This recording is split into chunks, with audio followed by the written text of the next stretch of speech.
And as Josh Fox can tell you, if they take away your vote, the next thing that happens is drilling trucks come in. And we saw that in the Caspian. I saw it in Ecuador. You mess with the vote. Natives of Ecuador were totally disenfranchised. And then they were slathered by the oil company poisons. So they have to take away your vote if you're going to take away your life.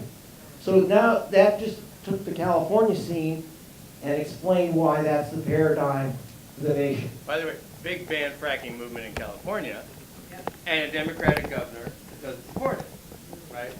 Same thing in Pennsylvania, same thing in Colorado. You've got a lot of Democrats, Hillary Clinton is one, who are very pro-fracking.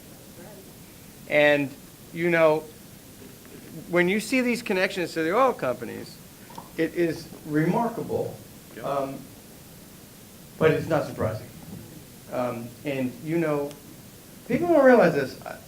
New York City is incredibly vulnerable at this moment to climate change.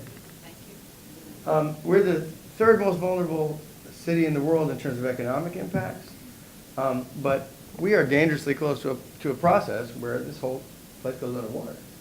And we have no room left in the atmosphere for more greenhouse gases. Bill McKibben, who you might know, just came out with a big article, big study that says, oh, by the way, we have to get off of fossil fuels in the next 17 years, which, in order to avoid a 2-degree warming of the whole planet, which means no new fossil fuel infrastructure. We just burn down the stuff that we already have going, right? No new coal, no new frack gas, no new tar sands oil, no new frack gas power plants, no new frack gas pipelines, no new fracking fields, no new offshore drilling, none of that, none, zero.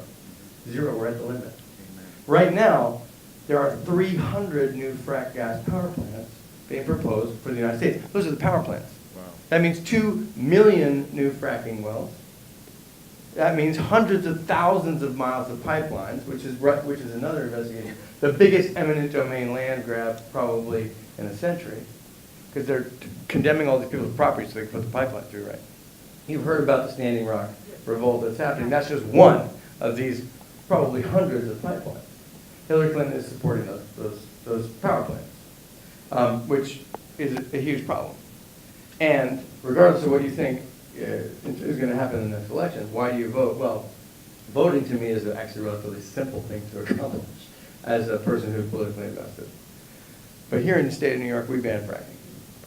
And we did that even though everyone said this was impossible. They said, that train's left the station. This was in 2008. They're like, you're never going to stop the oil companies. These are the most powerful interests on the planet. And there's too much gas. There's too much money at stake. And we went through 3 different governors during that time. Okay? I believe. And the people assembled and organized and step by step got a democratic process. Well, first of all, they weren't even going to handle it democratically, right? But we got democracy evoked. We got a public environmental impact study.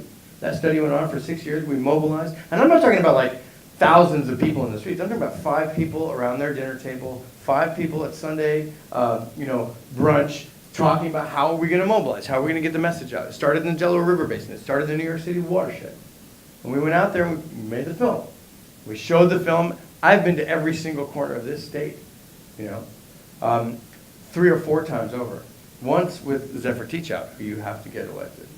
But my point is that it's not just voting right now anymore. It goes beyond that. We are going to absolutely 100% have to mobilize if we want to keep the city. Because the powers that be, who are in charge, who are going to get elected, one or the other of them, right, are going to advocate for fracking. Advocating for fracking puts this city underwater, no question. That's not a matter of opinion. It's not a political statement. That is science. And if you get to 2 degrees, that means 5 to 9 meters of sea level rise. 5 to 9 meters. Anybody here live in Williamsburg? Anybody here live in the Lower East Side? Anybody here live in Red Hook or the Rockaways or the Financial District? Okay, this is what we're facing. This is why not just voting matters, but in this day and age, we're going to have to organize for our vote, but we're also going to have to organize just to keep the places we live, just to keep the city, because people look at that map and they go, well, I live in Park Slope, it's up on the hill.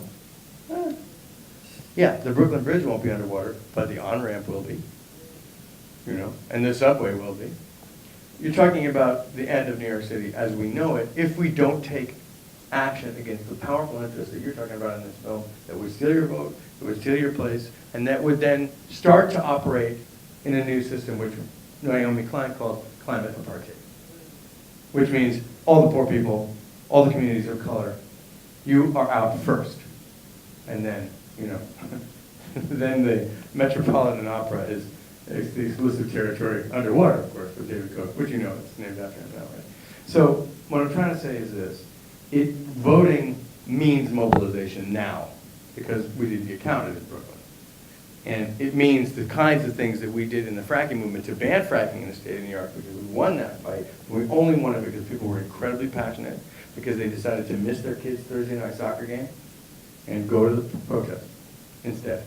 And they said, that's more important, That's the kind of thing that we have to do now if we're going to retain our democracy and if we're just going to have the integrity of our shoreline. And I think they're tied together. This film shows that very, very clearly. So that's my 2 cents on it.